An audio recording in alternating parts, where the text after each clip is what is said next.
Hello everyone, I Kuldeep Sharma welcome you all to today's session of 20 GK question where we are going to look at the 20 GK question from today's Hindu newspaper as well as the Indian Express. So I hope before we go through these questions, you have gone through the Hindu news analysis because all or most of the questions which are here in the 20 GK questions have been taken from today's newspaper only. So let's look at the first question.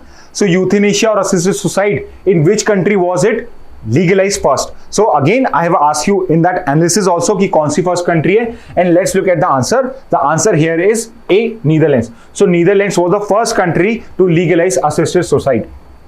Next question पे आते हैं. In which landmark case did the supreme court of India allow for the implementation of a living will? So basically मैंने आपको जो second case बताया था Hindu news analysis में कि लिविंग विल किस केस के अंदर में सुप्रीम कोर्ट ने अलाउ करी, and the answer would be C, common cause और registered society versus union of India. Move on. World Health Day is celebrated every year on which date? So it is celebrated on B, April 7th. April 7th को आपका World Health Day celebrate होता है. And next question is, what is the theme of the World Health Day? And the theme for the 2024 World Health Day was My Health, My Right.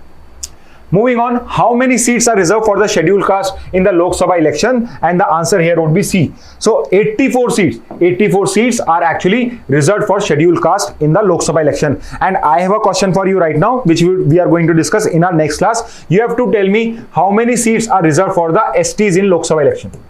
एक्सटीज के लिए Lok Sabha election के अंदर कितनी seats reserved है? If you know the answer mention it in the comment box also. ST के लिए कितनी Lok Sabha seats हैं अपन नेक्स्ट क्लास के अंदर इसको डिस्कस करेंगे.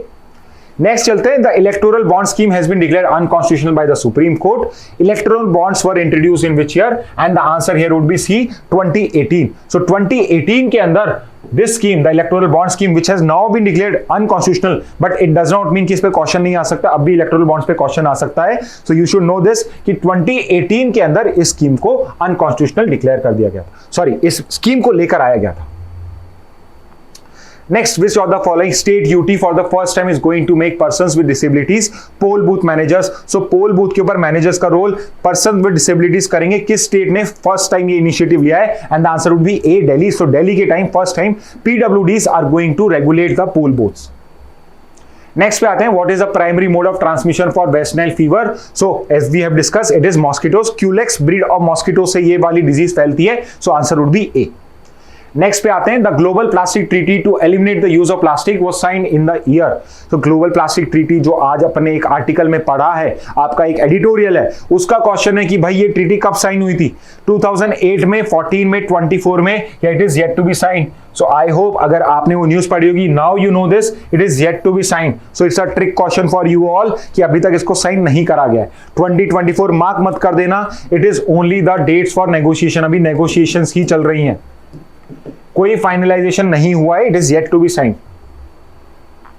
In which year India banned 9 categories of single-use plastic like plastic cup under its plastic waste management rules? So we now know the answer. It is C, 2022. 2022 के अंदर जो 2021 के plastic waste management rules थे उसके हिसाब से 1 जुलाई 2022 से आपके सिंगल यूज प्लास्टिक के 9 लिखा है यहाँ पे, 19 कैटेगरीज होगा. It is 19 categories of single use plastics were banned. When were the well-known LPG reforms, liberalization, privatization, globalization implemented in India? And I hope you know this, that it was the year of 1991, जब हमारा financial crisis हो गया था. When we were facing a financial crisis, जिसको अपन BOP crisis भी बोलते हैं, balance of payment crisis भी बोलते हैं. उसके बाद 1991 में we were bound to, या we were forced to do this LPG reforms, but these were a good initiative and that's why we have continued to do these reforms. Move on करते हैं. Which of the following statement is false? So इन statement से कौन सा false है? सो ये सारे के सारे न्यूज में चल रहे हैं. I think it's a really good question, very good question. So which of the following statement is false? Very relevant question. Indian government imposes inheritance tax. Indian government imposes wealth tax. Indian government imposes gift tax. So इसमें से पूछा है कि कौन सा statement false है, and actually तीनों के तीनों फॉल्स हैं, which means the answer would be all of the above. अब आप लोगों में से जिन्होंने थोड़ा सा एक्स्ट्रा पढ़ा होगा, दे वुड से कि सर गिफ्ट टैक्स तो लगता है इंडिया में. सो यू शुड अंडरस्टैंड कि गिफ्ट टैक्स एक्ट था, उसको रिमूव कर दिया है. और अब क्या होता है कि अगर आपको कोई गिफ्ट मिलता है, जिसकी जो प्राइस है it is more than 50,000 rupees, cash भी हो सकता है और 50,000 रुपीज का कोई गिफ्ट भी हो सकता है. अगर इससे ऊपर की वैल्यू का कोई गिफ्ट मिलता है, so it is considered part of your income. इसको आपकी इनकम का पार्ट माना जाता है, और अगर इस पे इनकम होता है तो इस पे इनकम टैक्स अप्लाई होता है फिर। सो अगर आपकी 50,000 ऐड करने से इनकम टैक्स की स्लैब में आप आ जाते हो तो एक्चुअल में आपको इसमें इनकम टैक्स पे करना पड़ेगा, अदरवाइज ये तीनों के तीनों इंपोज नहीं होते हैं, and the answer would be all of the above for this. So you should properly follow this question. इसको कहीं पे लिख लीजिए इन तीनों स्टेटमेंट्स को, ये तीनों के तीनों टैक्स इंडिया के अंदर इंपोज नहीं होते। These all are false statements. Which of the following bank has been mired in controversies and restrictions have been imposed on it by the RBI? And the answer is Kotak Mahindra. Again, आपके Hindu newspaper के अंदर इसके ऊपर एक पूरा एक page आया regarding this Kotak Mahindra bank controversy only, and you can read that article also.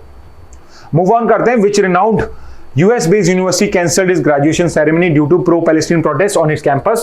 So वहां पे बहुत सारी यूनिवर्सिटी के अंदर प्रोटेस्ट चल रहे थे, बट सबसे ज्यादा प्रोटेस्ट कोलंबिया यूनिवर्सिटी के अंदर चल रहे थे। एंड यू शुड नो कि one of the alumni of this college is B.R. Ambedkar. B.R. Ambedkar actually went to Columbia University only and did economics honors from there. Move on. The UK government has entered into an agreement with which country to deport immigrants who have entered UK and agreed to get deported to a third country? Already discussed, it is Rwanda. Move on. Heat waves warning India released by which of the following bodies? So कौन सी इसमें से bodies है जो India के अंदर heat wave warnings release करती है? And the answer would be IMD, Indian Meteorological Department is the answer. So very easy question. Move on. How many languages are constitutionally recognized in the 8th schedule of the Indian Constitution? So आपका जो 8th schedule Indian Constitution का, उसके अंदर constitutionally recognized language है, constitutionally recognized language है। Originally इसमें कुछ और नंबर था, but with every year some language were added to it, and asking you right now in 2024 how many languages are part of the 8th schedule, and the answer would be B 22।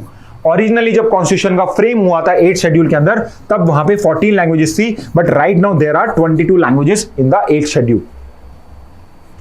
Moving on, the Indian FMCG industry experienced a 6.5 growth in volume terms at the national level. What does FMCG stands for? So ये अभी news आई है कि इसकी जो growth है इस particular industry की, it is 6.5%. So FMCG का फुल फॉर्म क्या होता है? सो FMCG का फुल फॉर्म होता है फास्ट मूविंग कंज्यूमर गुड्स। तो फास्ट मूविंग कंज्यूमर गुड्स क्या होते हैं? जो बेसिकली जिनका कंजम्पशन बहुत जल्दी होता है, जिनका कंजम्पशन बहुत फास्ट होता है। एग्जाम्पल के लिए आपके बिस्किट्स एंड ईटेबल्स, आपके शैम्पू के पाउचेस एक्सेट्रा। आप ऐसे समझिए कि आपके जो आसपास की जो शॉप होती है, जो आपकी किराना शॉप होती है, उस पे जो प्रोडक्ट्स मिलते हैं जो जल्दी कंज्यूम होते हैं, वो सब फास्ट मूविंग कंज्यूमर गुड्स का पार्ट बनाते हैं, और इस इंडस्ट्री ने ग्रोथ रजिस्टर करी है in terms of volume. Who has recently been appointed as the Scotland First Minister? And the answer is John Sweeney. And who has replaced? And before him, Hamza Yusuf was the Scotland's First Minister. Prime minister जो होता है Scotland का, उसी को first minister बोलते हैं। And John Swinney has become the new Scotland's first minister. इससे पहले Humza Yousaf, he actually resign and he was the first person of Pakistani origin.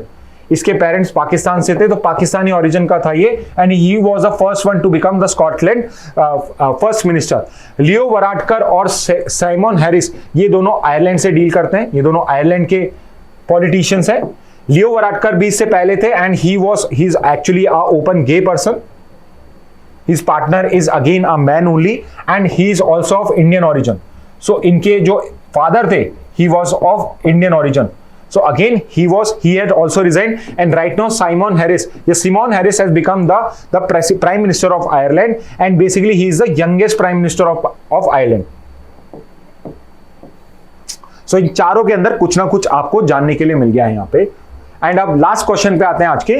Who holds a record for the highest number of wickets in IPL history, having taken more than 200 wickets? And the answer would be Yuzvendra Chahal. So he was able to take 200 IPL wickets in 153 matches. So the answer for 20th would be D, Yuzvendra Chahal. So class, that's it from my side. I hope you had a very good 20 GK questions for today, and I hope to see you in the next class with a new set of 20 GK question, and I expect you to be prepared to answer all of them before I tell you the answers of this. So thank you and have a very nice day from my side.